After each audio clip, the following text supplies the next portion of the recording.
The worn leather wallet contained exactly $47.83, not enough for a hotel room. Mike Davidson had been dozing fitfully in the hard airport chair when the footsteps approached. Two men in dark suits, walking with purpose through the nearly empty Denver terminal at 3 a.m. His 8-year-old daughter Emma slept curled against his side, her small hand clutching her teddy bear. "Mr. Davidson?" The taller man's voice cut through the terminal silence. Before Mike could respond, the woman from 3 seats away, the one who'd helped with the broken vending machine hours earlier, suddenly appeared beside them. "Honey, there you are," she said smoothly, sliding her arm around Mike's shoulders like they'd known each other for years. "The gate agent said our connecting flight is ready for boarding." The two men exchanged glances, confusion flickering across their faces before retreating into the shadows between terminals. That was the moment Mike realized the stranger who'd been sleeping next to them all night wasn't there by accident. 6 hours earlier, Mike had stood at the departure gate in Portland International, with Emma's hand tucked securely in his, watching the snow fall through the massive windows.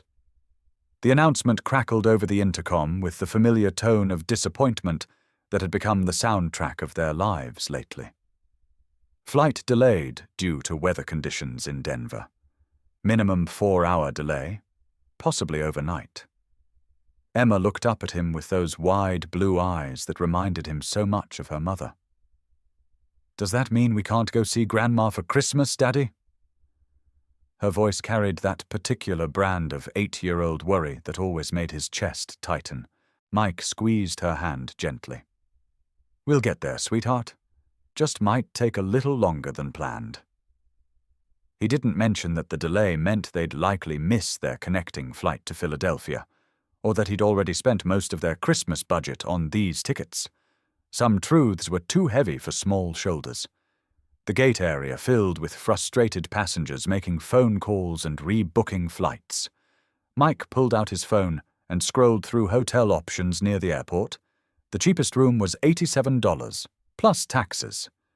He opened his wallet again, counting the bills he'd already counted 3 times. $47.83. The math hadn't changed. "I'm hungry," Emma announced, tugging on his jacket sleeve. Mike scanned the concourse for their cheapest option. A soft pretzel from Auntie Anne's would cost $6. A kid's meal from McDonald's was $7.50. He could make it work, but that would leave them with even less for tonight's accommodations. He was still calculating when Emma spotted something that made her face light up. "Look, Daddy, a puppy." She pointed toward the service animal area, where a golden retriever sat patiently beside a woman in a navy blazer. The woman looked professional, probably in her early 30s, with shoulder-length brown hair and an alert way of watching the crowd that reminded Mike of his military days. "That's a working dog, Em. We can't pet him." Mike guided her toward the food court, but Emma kept looking back at the dog and its owner. They settled for splitting a large pretzel and a bottle of water. Emma chatted happily about Christmas plans while Mike tried to figure out their sleeping arrangements. The Portland airport wasn't particularly comfortable for overnight stays, but Denver had better facilities. Maybe they could make it work there. When their flight finally boarded at 11:30 that night, Emma was practically asleep on her feet. Mike carried her onto the plane, settling her into the window seat, where she immediately curled up with her teddy bear. The same woman with the service dog was seated several rows behind them. Mike noticed because she was one of the few passengers traveling alone, and something about her reminded him of people he'd worked with back when he had a government job that mattered. The flight to Denver was turbulent, matching the storm system that had caused all the delays. Emma slept through most of it, but Mike found himself gripping the armrests during the worst patches. He'd never been a nervous flyer before, but having Emma depending on him had changed his relationship with risk. Every bump felt like a reminder of how fragile their small family really was. They landed in Denver at 2 a.m. to find their connecting flight had been cancelled entirely. The gate agent, clearly exhausted from dealing with stranded passengers all night, informed them that the earliest available flight to Philadelphia was the following evening.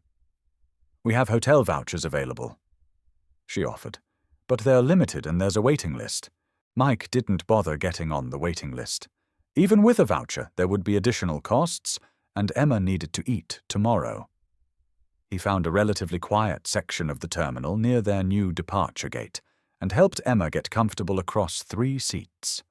She was still mostly asleep, making the transition with the adaptability that had gotten them through the hardest parts of the past 3 years. "Are we camping again, Daddy?" she mumbled, using their code word for the times when money was too tight for proper accommodations. "Just for tonight, sweetheart. Tomorrow we'll be at Grandma's house with a real bed and her famous pancakes." Emma smiled sleepily. "I like Grandma's pancakes. They taste like Christmas."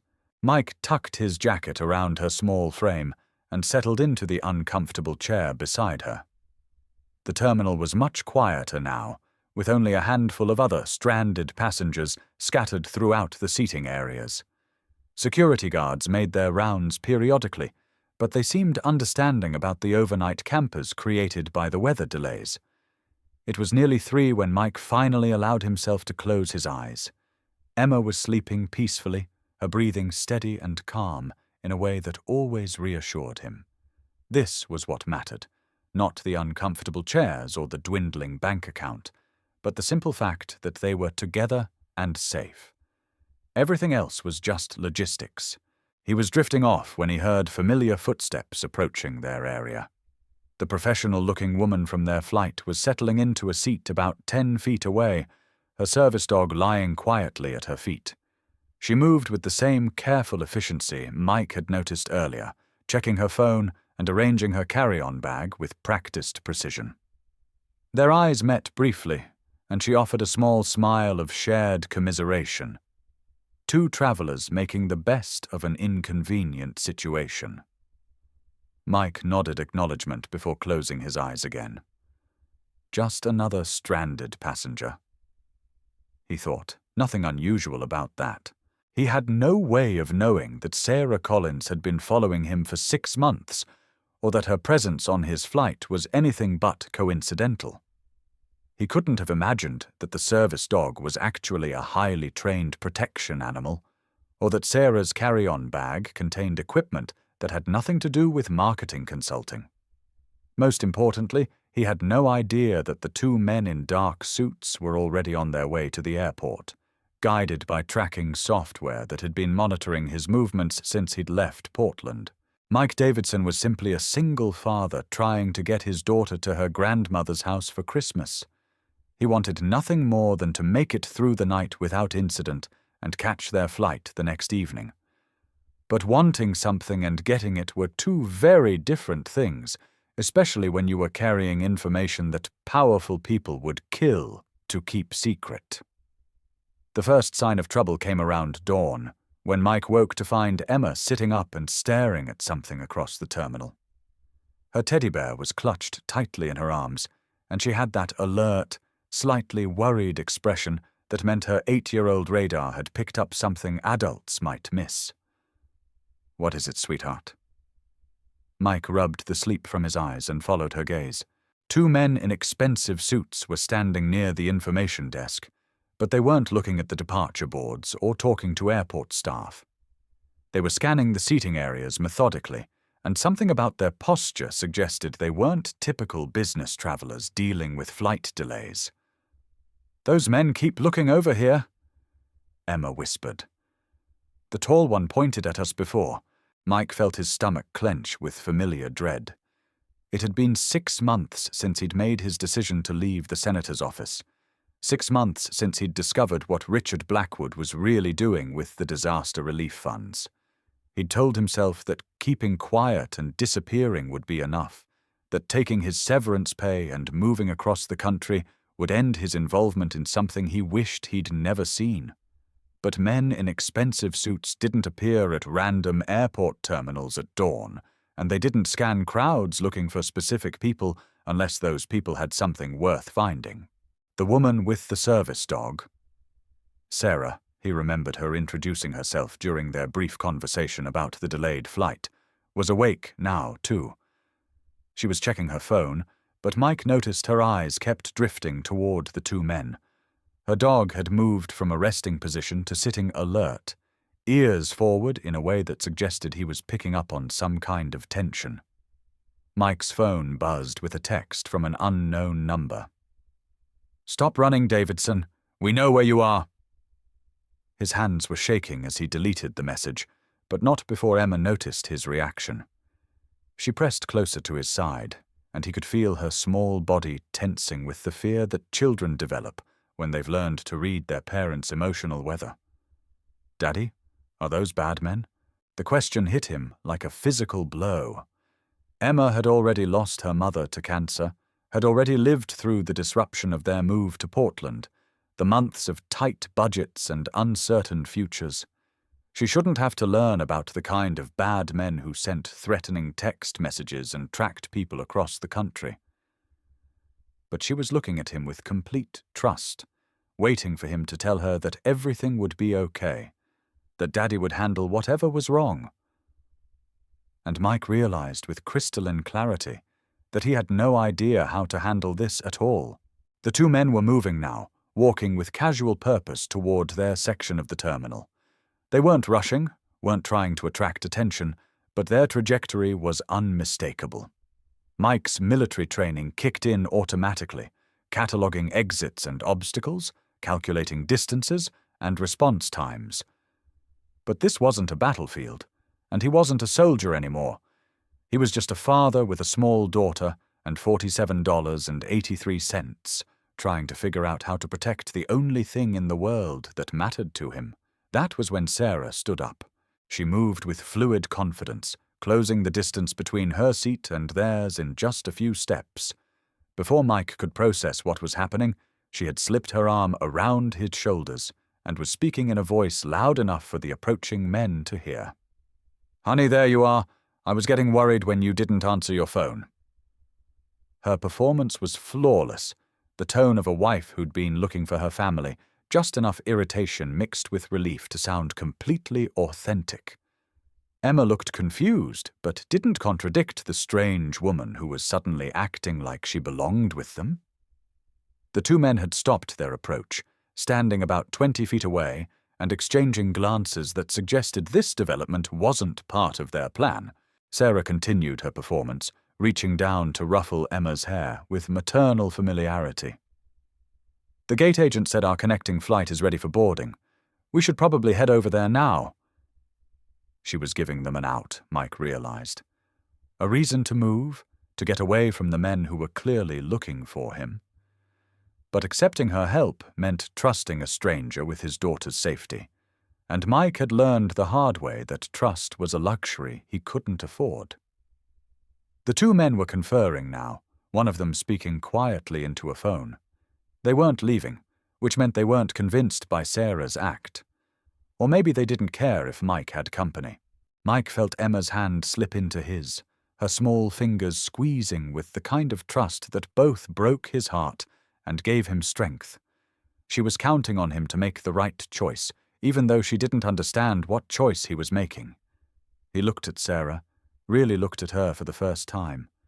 Her eyes were intelligent and alert, but there was something else there too, a steadiness that reminded him of people he'd served with, people who understood what it meant to put yourself between danger and innocence.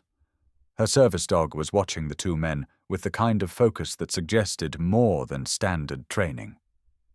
"Thank you," Mike said quietly, and Sarah's slight nod told him she understood that he was accepting more than just help with a cover story. "Come on," she said, her voice still carrying that perfect note of domestic normalcy.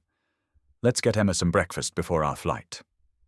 But as they gathered their belongings and began walking towards the concourse, Mike couldn't shake the feeling that he was walking deeper into something instead of away from it. The two men fell into step behind them, maintaining distance but clearly not giving up their pursuit. And somewhere in the back of his mind, a voice that sounded suspiciously like his late wife was asking the question he was afraid to answer. What exactly had he gotten them into? And was there any way out that didn't put Emma in even more danger? They walked toward the food court with forced casualness, Sarah maintaining her role as Mike's concerned wife, while the two men followed at a discreet distance. Emma stayed close between them, her 8-year-old instincts telling her that something important was happening, even if she didn't understand what. "There's a family restroom near gate B12," Sarah said quietly, her voice carrying just enough to sound like normal conversation. "We can talk privately there."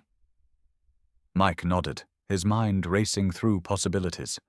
Was she helping them escape, or was this elaborate theater leading to something worse? His daughter's safety hung on a decision he had to make with incomplete information, which felt like the story of his life since leaving Senator Blackwood's employment. The family restroom was larger than the standard facilities, designed to accommodate travelers with children and mobility equipment. Sarah's service dog positioned himself near the door as she turned the lock, and Mike noticed that the animal's training seemed to extend well beyond typical assistance work. "Daddy, what's happening?" Emma's voice was small but steady. She'd learned not to fall apart during uncertain moments, a resilience that both impressed and broke Mike's heart. Sarah knelt down to Emma's eye level, her professional mask softening into something more genuine. "Emma, my name is Sarah Collins, and I work for the FBI. I've been watching over you and your daddy to make sure you stay safe." The words hit Mike like cold water. FBI, watching over them. 6 months of thinking he'd successfully disappeared, and he'd been under surveillance the entire time. "You're a cop?" Emma's eyes widened with interest rather than fear. "Like on TV?" "Something like that, sweetheart. But I'm one of the good guys, and I promise I'm here to help." Mike found his voice, though it came out rougher than he intended. "How long have you been following us?" Sarah stood slowly, meeting his gaze with steady honesty. "Since you left Washington. We know about the documents you copied from Senator Blackwood's files. We know about the $50 million he diverted from the Hurricane Maria Relief Fund. The specificity of her knowledge was devastating. Mike had been so careful, had thought his digital footprints were covered, had believed that taking only copies and leaving the originals would keep him below the radar. But apparently the FBI had been watching from the beginning. We also know that you didn't take the copies for personal gain." Sarah continued. "Your financial records show that you've been struggling since leaving your position. You could have sold that information or used it for blackmail, but you didn't. Because I'm not a criminal," Mike said, his voice tight with frustration and fear. "I just wanted to disappear and raise my daughter in peace. But Senator Blackwood doesn't know that. As far as he's concerned, you're a threat that needs to be eliminated before he announces his presidential campaign next month." Emma was listening to this exchange with the focused attention of a child who understands that adult conversations sometimes contain information crucial to her welfare. Her teddy bear was clutched tightly in her arms, but she wasn't crying or demanding explanations. She was simply absorbing, the way she'd learned to during the months of her mother's illness and death. "Those men outside," Mike said. "They work for Blackwood? Private contractors? The kind who don't ask questions about their assignments?" Sarah's expression was grim. "They've been tracking your credit card usage, your flight information, anything that would help them locate you." Mike felt the familiar weight of impossible choices settling on his shoulders. "What do you want from me?" "Your testimony. The documents you copied are helpful, but they're not enough for a conviction. We need someone who was inside Blackwood's operation, someone who can explain how the money was diverted and where it ended up. And in exchange, witness protection for both of you. New identities, relocation assistance, financial support until you can get established in new careers." The offer should have been relief, but Mike found himself thinking about Emma's excitement over seeing her grandmother for Christmas, about the life they'd been building in Portland, about all the ways that disappearing into witness protection would be another kind of loss. "I need to think about it," he said. Sarah nodded. "I understand. But Mike, those men aren't going to wait for you to make a decision. They have orders, and they're not going to leave empty-handed." A sharp knock on the restroom door made all three of them freeze. Sarah's service dog immediately moved to an alert position, and Mike instinctively stepped closer to Emma. "Airport security," a voice called from outside. "We need you to open the door." Sarah and Mike exchanged glances. Real airport security would have master keys and wouldn't need to ask permission to enter a public restroom, which meant the men outside had either convinced real security that there was an emergency, or they were impersonating officials.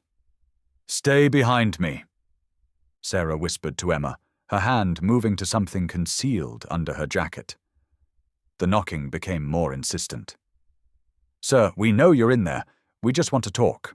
Mike's mind flashed to every action movie he'd ever seen, every dramatic scene where the good guys had to make impossible escapes from impossible situations. But this wasn't a movie, and Emma wasn't a prop in someone else's adventure story. She was his 8-year-old daughter, who should be worried about Christmas presents and math homework, not hiding in airport restrooms from men with guns. "There's a service corridor that connects to this section," Sarah said quietly, checking her phone. "Maintenance access. I can get you out of here, but we have to move now." "What about after that? They'll just keep following us." "Not if we end this tonight." Mike looked down at Emma, who was watching the adults around her, with the trust that children place in the people they believe will keep them safe. She had no idea that her father's former boss was corrupt, that there were people who would hurt a child to protect their secrets, that the woman who'd been kind to them was actually a federal agent whose job was to use them as bait. But she knew that her daddy had always protected her, had worked extra jobs to pay for her mother's medical bills, had moved them across the country to try to build a better life.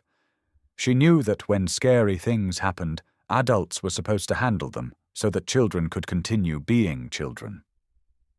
"Okay," Mike said to Sarah. "What do you need me to do?" The service corridor was narrow and poorly lit, clearly not designed for civilian use. Sarah led them through a maze of maintenance areas and employee-only spaces with the confidence of someone who had studied the airport's layout extensively. Her service dog moved ahead of them, somehow managing to be both silent and alert in a way that suggested his training went far beyond what most people would expect from an assistance animal. Emma held Mike's hand tightly as they navigated the unfamiliar territory, but she didn't complain or ask questions. She seemed to understand that this was one of those times when staying quiet and following directions was the most helpful thing she could do.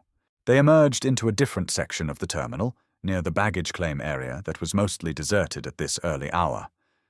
Sarah immediately pulled out her phone and made a quick call. "This is Collins. Package is secure, but we have immediate threats in the building. I need backup at baggage claim level 2, and I need it now." The response must have been positive, because some of the tension left her shoulders. "Copy that. We'll hold position until you arrive." She ended the call and turned to Mike. "Federal agents are en route. We're going to wait here until they can secure the scene and arrest Blackwood's people. And then what happens to us?" "That depends on what you decide about testifying." Mike looked around the baggage claim area, noting the security cameras and the limited exit points. If this went wrong, there weren't many places to run, and Emma would be caught in the middle of whatever happened next. "If I testify," he said, "how long before the trial?" "Probably 6 to 8 months, assuming Blackwood doesn't try to negotiate a plea deal once he realizes we have you as a witness." "And during those 6 to 8 months, Emma and I would be in witness protection?" "Complete protection. New names, new location, federal marshals handling your security." It sounded like prison with better accommodations. Emma would have to leave behind her school, her friends, her grandmother, all the stability Mike had been trying to build for her since her mother's death. But the alternative was living in fear, always looking over their shoulders, never knowing when Blackwood's people might try again. The sound of footsteps echoed through the baggage claim area, and Sarah immediately moved to position herself between Mike and Emma and the potential threat. Her hand was definitely on a weapon now, though she kept it concealed under her jacket. "Collins?" a voice called out. "Here," Sarah responded, and Mike heard the relief in her voice. 3 people approached them, 2 men and a woman, all wearing the kind of conservative business attire that seemed to be standard issue for federal agents. They moved with the same alert confidence that Sarah displayed, and their eyes constantly scanned the area for potential threats. "Status report," the woman said. She appeared to be the senior agent, probably in her 40s with graying hair and the kind of no-nonsense demeanor that suggested extensive field experience. "2 hostiles were pursuing our witness and his daughter. I intervened and relocated them here per protocol." "Blackwood's people?" "Almost certainly. They had been tracking the witness's movements and were prepared to confront him directly in a public space." The senior agent looked at Mike with professional assessment. "Mr. Davidson, I'm Agent Rodriguez. We've been hoping to have this conversation with you for some time." "So I gather. Are you prepared to discuss your experiences working for Senator Blackwood?" Mike felt Emma press closer to his side. This was the moment, the decision that would determine not just his future, but hers as well. He could refuse to cooperate, could demand to be left alone, could try to disappear again with his daughter, and hope that eventually Blackwood would find other priorities. Or he could do what his conscience had been telling him to do for 6 months, tell the truth about what he'd seen and let the justice system handle the consequences. "Emma," he said, kneeling down to her level. "Remember how we've talked about doing the right thing, even when it's scary or difficult?" She nodded solemnly. "Well, Daddy has to do something that's right, but also scary. It means we might have to go live somewhere else for a while, somewhere new. But I promise that wherever we go, we'll be together. And we'll be safe." Emma considered this with the seriousness of a child who had already learned that life sometimes required big changes. "Will Aunt Sarah come with us?" Mike looked up at Sarah, surprised by the question. Emma had clearly formed an attachment to the woman who had protected them, despite knowing her for less than 24 hours. "That's not exactly how it works, sweetheart," Sarah said gently. "But I'll make sure you and your daddy are taken care of." "I want to do the right thing," Emma announced, as if the decision was primarily hers to make. "Mommy always said that doing the right thing was important, even when it was hard." Mike felt tears threatening for the first time since this whole ordeal began. Emma was channeling her mother's moral clarity, the same sense of right and wrong that had attracted Mike to his wife in the first place, the same ethical framework that had made him copy those documents, even knowing it could cost him his job. "Okay," he said to Agent Rodriguez, "I'll testify, but I have conditions." "I'm listening." "Emma's safety is non-negotiable. Whatever protection you provide, it has to be absolute. And I want regular contact with her grandmother. Emma's already lost her mother. I won't let her lose her grandmother, too." "We can arrange secure communication. Anything else?" Mike looked at Sarah, who had been watching this exchange with something that looked like personal investment rather than professional duty. "I want Agent Collins involved in our protection detail." Sarah looked surprised. "Mike, that's not standard protocol. I'm assigned to investigate corruption cases, not provide ongoing protection services." "You saved our lives tonight. Emma trusts you, and frankly, I trust you too." Mike stood up, his decision made. "If the FBI wants my testimony, those are my terms." Agent Rodriguez looked between Mike and Sarah, clearly calculating the logistics and politics of the request. "Agent Collins, would you be willing to transfer to the Witness Protection Unit temporarily? If it means keeping them safe, yes. Then we have a deal." Rodriguez extended her hand to Mike. "Welcome to the team, Mr. Davidson." As they shook hands, Mike realized that his life had just changed fundamentally and irrevocably.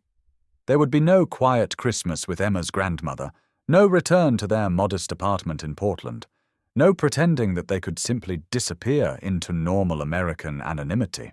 But there would be justice for the people who should have received Hurricane Maria relief funds. There would be accountability for a senator who had stolen from disaster victims, and there would be a future for Emma that didn't involve looking over their shoulders for the rest of their lives. 6 months later, Mike Davidson, now Michael Davis, was teaching basic accounting at a community college in Vermont. The federal trial had been extensive and highly publicized, resulting in Senator Blackwood's conviction on multiple counts of fraud and corruption. The relief fund money had been recovered and distributed to its intended recipients, and Blackwood was facing 20 years in federal prison. Emma, now Emily, had adapted to their new life, with the resilience that continued to amaze Mike. She loved the Vermont winters and had made friends at her new school. Her grandmother visited regularly, having been relocated to a nearby senior community as part of the witness protection arrangements. And Sarah Collins, now Sarah Davis, after a courthouse wedding that had surprised everyone except Emma, worked as a special investigator for the state attorney general's office, focusing on public corruption cases. They were sitting in the Burlington airport on a Friday evening, waiting for a flight to Disney World for Emma's 9th birthday celebration. The same kind of plastic chairs, the same intercom announcements, the same chaos of travelers trying to get somewhere else. But everything was different now. "Remember when we had to sleep in the airport?" Emma asked, swinging her legs from the too-high chair. "I remember," Mike said, watching Sarah help Emma organize her travel activity bag. "That was scary, but it was also the best thing that ever happened to us," Emma continued with the matter-of-fact wisdom of children. "Because that's when we met Mom Sarah." Sarah looked up from the coloring books and travel games, her expression soft with the kind of love that had developed gradually over months of shared bedtime stories and homework help, and the 1,000 small moments that build a family. "I think you're right," Sarah said. "That was definitely the best thing that happened to all of us." Mike reached for both of their hands, creating a small circle of connection in the middle of the busy terminal. A year ago, he had been a single father with $47.83, sleeping in airport chairs and hoping to avoid notice. Now he was part of something larger and stronger and more hopeful than anything he could have imagined. The intercom crackled with boarding announcements, and around them, travelers gathered their belongings and prepared for their own journeys to places unknown. But Mike Davis was no longer running from anything. He was traveling toward a future filled with birthday celebrations and school plays and family vacations, all the ordinary magic that makes life worth protecting. As they boarded their flight to Orlando, Emma chattering excitedly about roller coasters and princesses, Mike caught Sarah's eye and smiled. They had found their way home, not to a place, but to each other, and no amount of turbulence could shake the foundation they had built together. The plane lifted off into the Vermont evening, carrying a family who had learned that sometimes the most dangerous journeys lead to the safest destinations, and that sometimes the strangers who appear in our darkest moments turn out to be exactly the people we needed to find. That's exactly why you need to make this choice now before things get any worse, Jake said. "The people Margaret works with don't leave loose ends, Tom. If this operation gets exposed and you're still on the wrong side of it, they're not going to trust you to keep quiet about what you've seen. Your association with them puts both you and Alex in danger." As if summoned by their conversation, Tom's phone buzzed with a text message from Margaret. "Excellent work tonight. Ready for Phase 2 tomorrow. Much larger compensation package." Tom showed the message to Jake, who nodded grimly. "Phase 2 probably means they're ramping up for something big, maybe their final major theft before shutting down this location. That's your window, Tom. After tomorrow night, it might be too late to get out cleanly." Tom thought about Alex waking up that morning, full of excitement about his volcano project and trust in his father's ability to make everything right.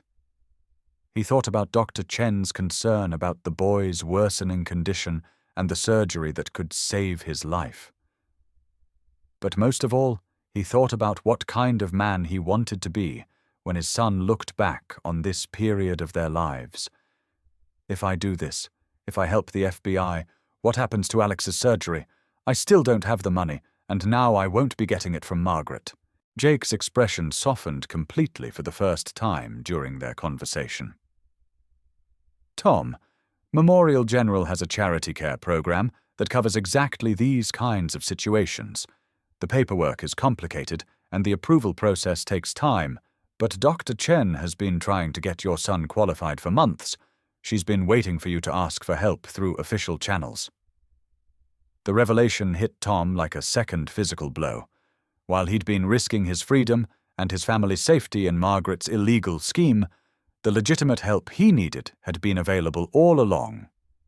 His pride and desperation had blinded him to possibilities that existed within the system he'd been trying to circumvent.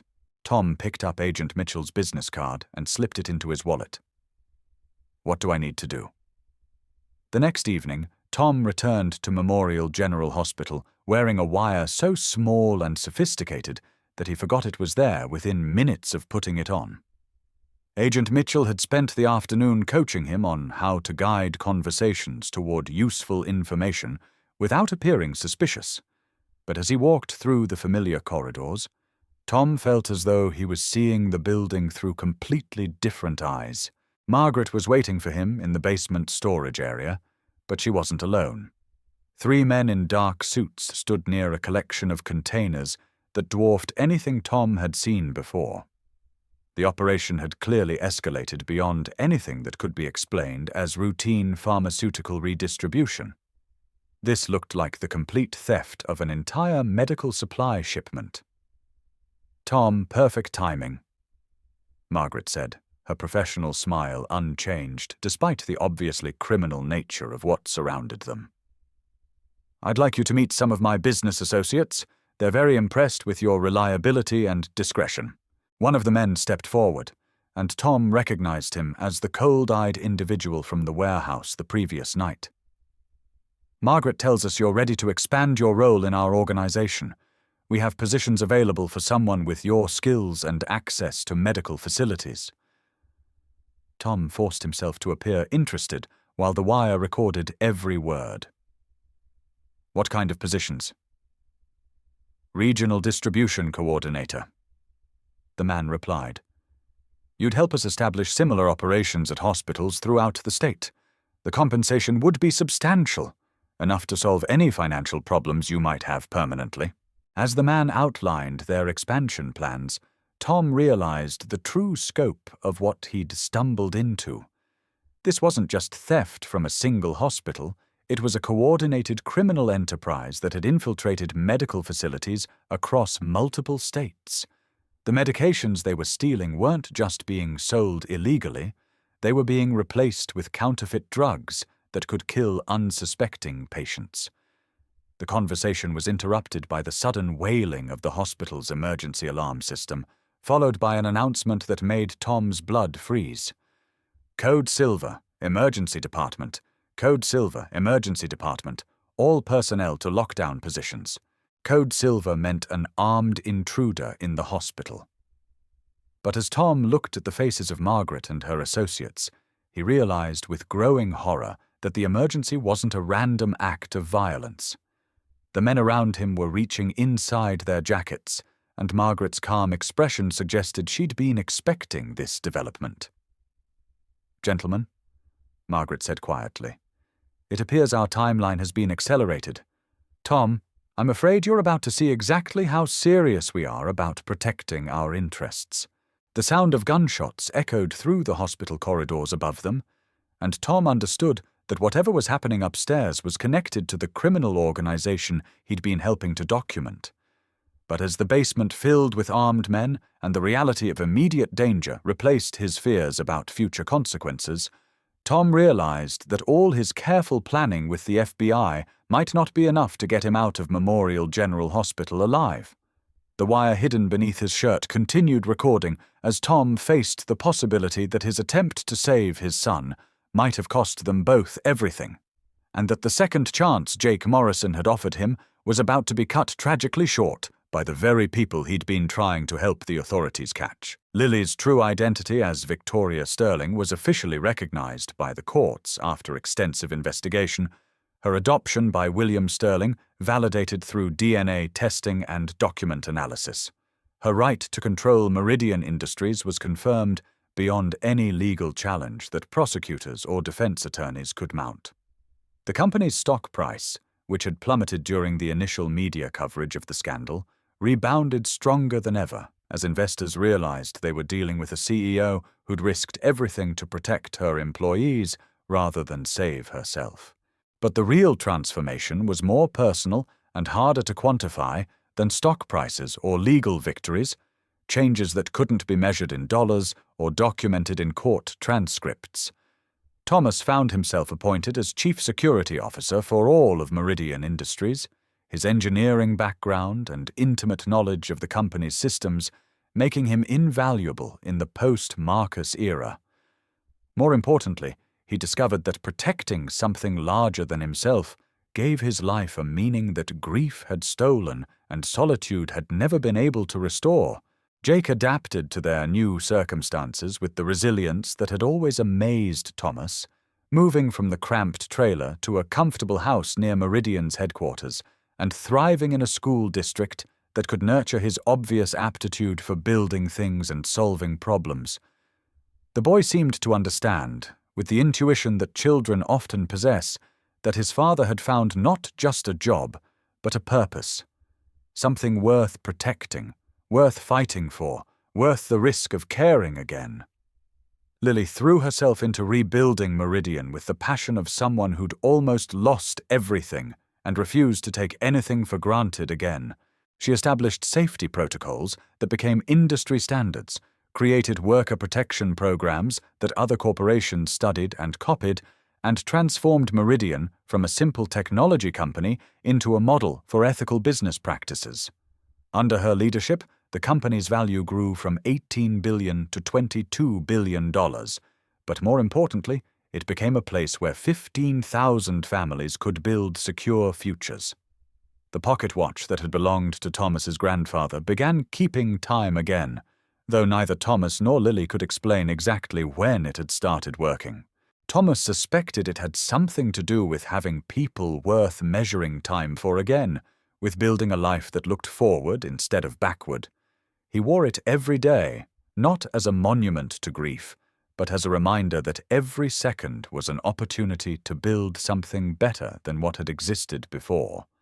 1 year after the night that had nearly destroyed everything they cared about, Thomas stood in his office on the 47th floor of Meridian Industries. His title was Chief Security Officer, but his real job was more complex than any organizational chart could capture. He was the guardian of something fragile and valuable. Jake burst through his office door with the enthusiasm that 9-year-olds brought to everything, his backpack trailing school papers and his face bright with the excitement of sharing his day. "Daddy, guess what we learned about in science class?"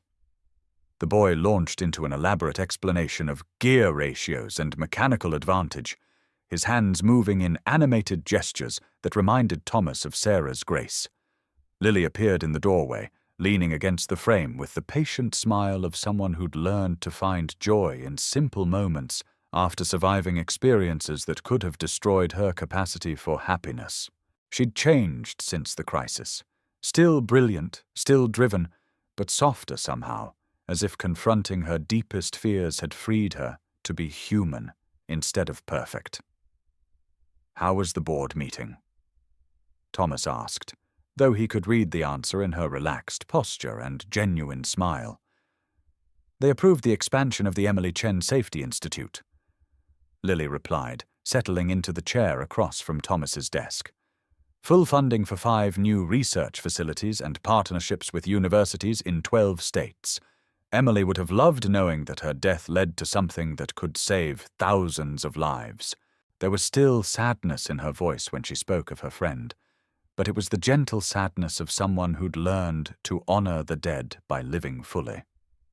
Jake had finished his explanation of gear ratios and moved on to examining the pocket watch that sat on Thomas's desk, its steady ticking a counterpoint to the boy's excited chatter. "Why does it have 2 different speeds?" Jake asked, having noticed with the sharp observation skills that children possessed that the second hand moved normally, while a smaller sub-dial seemed to count something else entirely. Thomas exchanged a glance with Lily, both of them remembering the modifications she'd made during those desperate hours when every second had counted. "Sometimes," Thomas explained carefully, choosing words that would make sense to a 9-year-old while honoring the complexity of what the watch had come to represent. "You need to measure different kinds of time. Regular time for everyday things like school and work and meals, and special time for moments that matter more than others." Jake considered this with the seriousness that children brought to concepts they sensed were important but didn't fully understand. "Like when Mummy was sick?" he asked quietly, and Thomas felt his throat tighten with familiar emotion. "Yes," Thomas said softly, pulling Jake onto his lap with the gentle strength that had become second nature. "Like when Mummy was sick, and every minute we had together was precious because we knew our time was limited. But also like now, when we're building something good together, and every day feels like a gift we didn't expect to receive." Jake nestled against his father's chest, his small hand tracing the watch's intricate face as if he could read the story of their family in its mechanical movements. Lily watched them with an expression that Thomas was learning to recognize. A mixture of love and wonder and gratitude that seemed to surprise her every time she felt it. She'd told him once that she'd never expected to have a family, had assumed that her complicated past and dangerous secrets made such normal happiness impossible. But here they were, 3 people who'd found each other in the wreckage of their separate tragedies and somehow built something beautiful from the scattered pieces. "I have something to show you both," Lily said, pulling out a tablet that displayed architectural plans for a residential complex. "The Sterling Family Housing Initiative. Affordable homes for Meridian employees, built with the latest safety technology and designed to grow with families over time. The first units will be ready next spring." Thomas studied the plans with his engineer's eye, noting the innovative design elements and sustainable building practices that would make the homes both beautiful and practical. The project represented everything they'd been working toward. Not just corporate success, but human flourishing. Not just profit, but purpose. "It's perfect," he said, meaning more than just the architectural details. This was how healing looked when it was applied on a community scale. The transformation of tragedy into hope. The conversion of loss into legacy. Emily Chen's death had led to safety innovations that would protect countless workers across multiple industries, her sacrifice becoming the foundation for regulations and technologies that would prevent other families from experiencing similar losses. Sarah's love lived on in the way Thomas approached every challenge with patience and determination, her gentle strength providing the emotional foundation that allowed him to protect and nurture others. Even Marcus Webb's crimes, in their exposure and punishment, had created opportunities for justice and reform that wouldn't have existed otherwise. The pocket watch ticked steadily on Thomas's desk, its sound barely audible above the hum of air conditioning and the distant sounds of a building full of people working towards something larger than themselves. Thomas had learned to hear music in that steady rhythm, not the desperate counting down of time running out, but the hopeful marking of moments that added up to a life worth living. Each tick was a second they'd survived, each tock a promise that the next second was coming whether they were ready or not. Or Jake had fallen asleep against Thomas's chest, his breathing deep and even, his small body completely relaxed in the security of his father's arms. Thomas shifted carefully to avoid waking him, marveling at the weight of trust that children placed in the adults who loved them. the complete faith that tomorrow would come and bring new adventures and opportunities for growth. This was what they'd been fighting for, not just corporate profits or personal vindication, but the simple right of children to sleep peacefully in their father's arms while mothers looked on with love in their eyes. "He's getting so big," Lily whispered, reaching over to smooth Jake's hair with the tenderness of someone who'd learned that family wasn't just about blood connections, but about choosing to love and protect each other every single day. Thomas nodded, remembering how small Jake had seemed in those first terrible months after Sarah's death, how the boy had seemed to shrink along with their world until it felt like they might both disappear entirely. But here they were, not just surviving but thriving, not just enduring but building something beautiful and lasting. The $18 billion empire was safe, but more importantly, the people it served were flourishing, communities were strengthening, and futures were being built on foundations solid enough to support dreams that previous generations could never have imagined possible. Sometimes the best victory wasn't just saving what you had, but transforming it into something better than anyone had dared to imagine. And sometimes the most unlikely heroes were those who'd already learned that losing everything could be the beginning of finding something worth fighting for. Success, Grace had learned, wasn't measured in stock prices or market share, but in moments of connection, in the quiet satisfaction of building something meaningful, in the certain knowledge that love multiplied rather than divided when shared freely and without condition.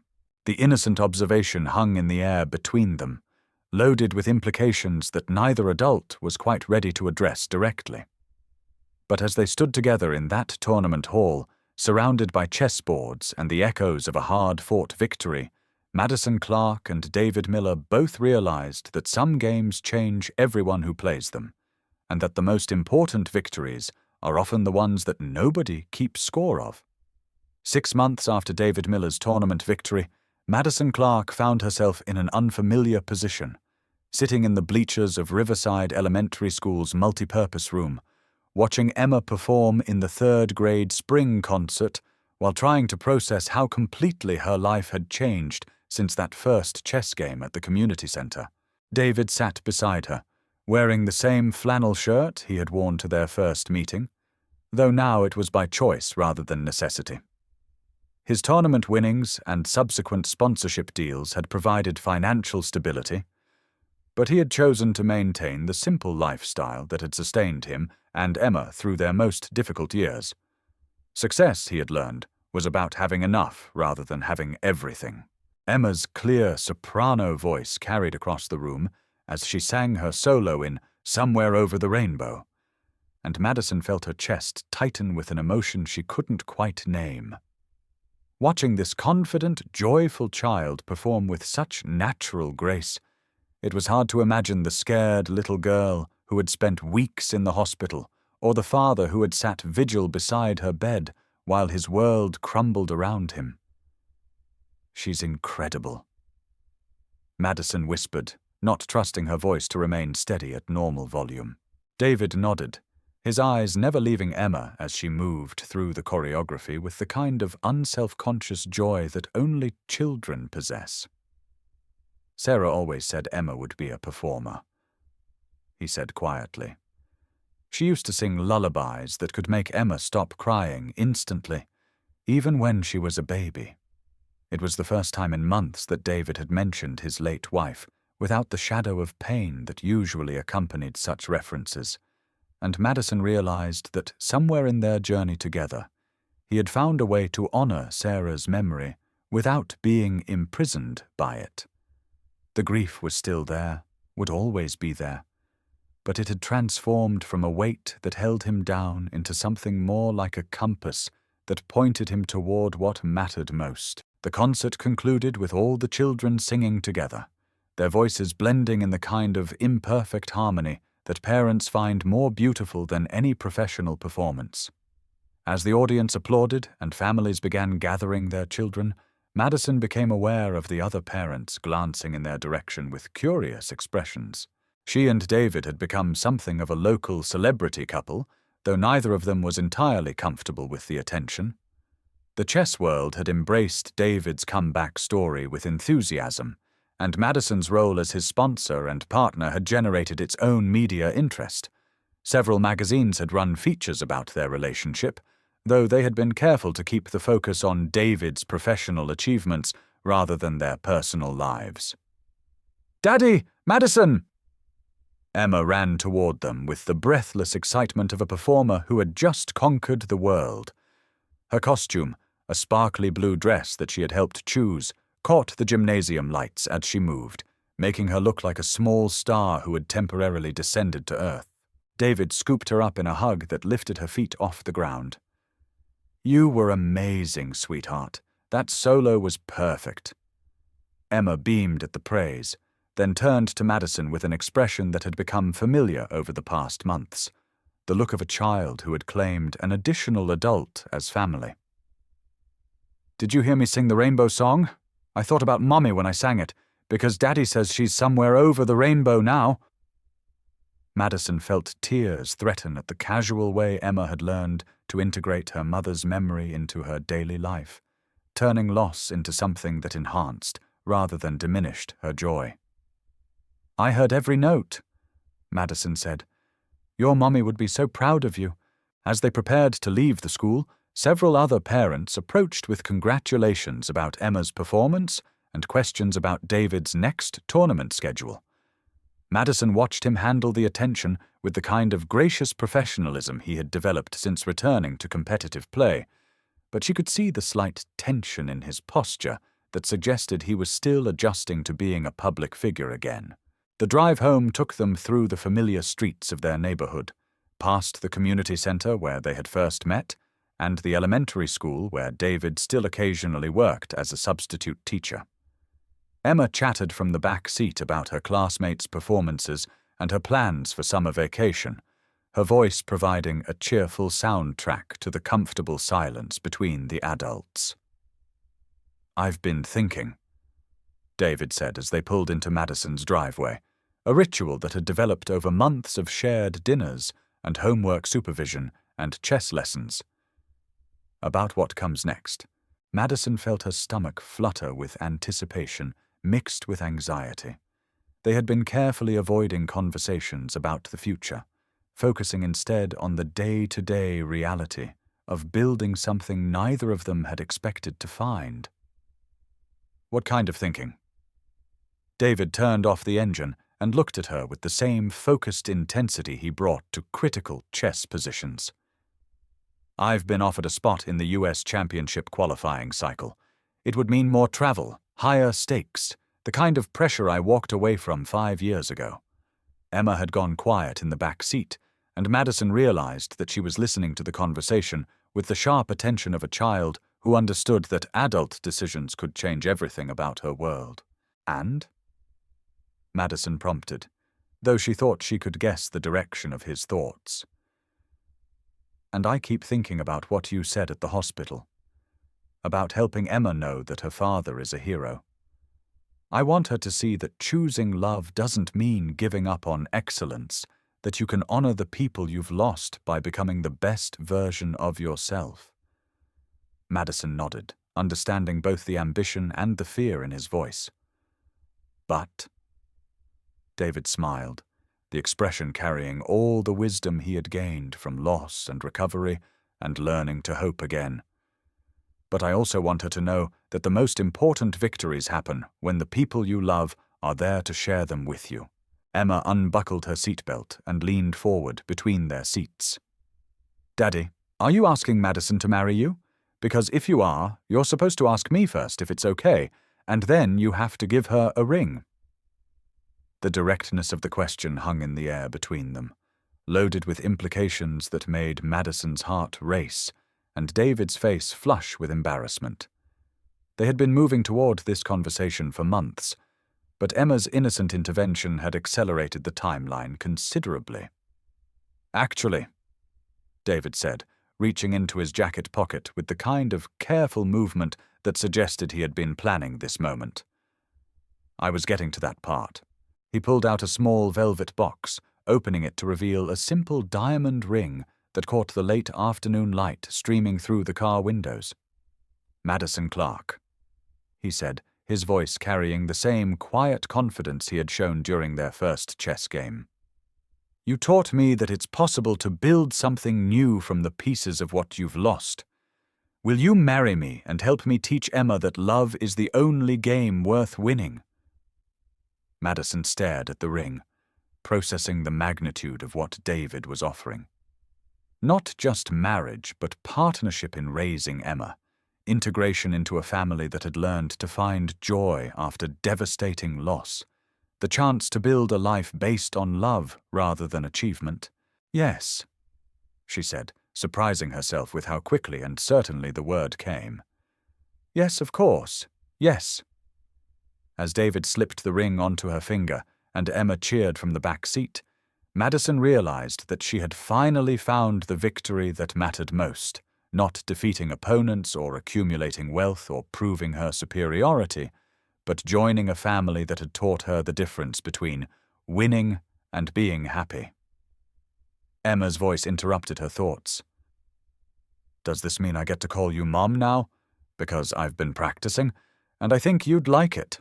Madison looked at this extraordinary child who had somehow claimed her heart as completely as her father had, and realized that some games truly do change everyone who plays them, and that the best victories are the ones where everybody wins.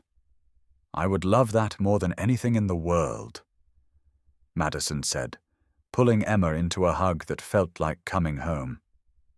As they sat together in the car, three people who had found each other across circumstances that should have kept them apart, David Miller reflected on the strange mathematics of love, how losing everything had somehow led him to gain more than he had ever dared to hope for. But Emma, with the wisdom that children sometimes possess about the most important things, had the final word. "I knew you were going to be my mum from the very first day we met you. Daddy just took a long time to figure it out because grown-ups are sometimes slow about the obvious stuff." And as they laughed together in the fading afternoon light, Madison Clark and David Miller both understood that their greatest victory had nothing to do with chess and everything to do with learning that the best moves in life are the ones that bring people together rather than defeat them. Some games, after all, are won not by checkmate, but by finding the courage to say yes to love when it appears in the most unexpected places, even if it comes disguised as a challenge from a CEO who thought she knew everything about winning, and a single father who taught her what it really means to play for keeps.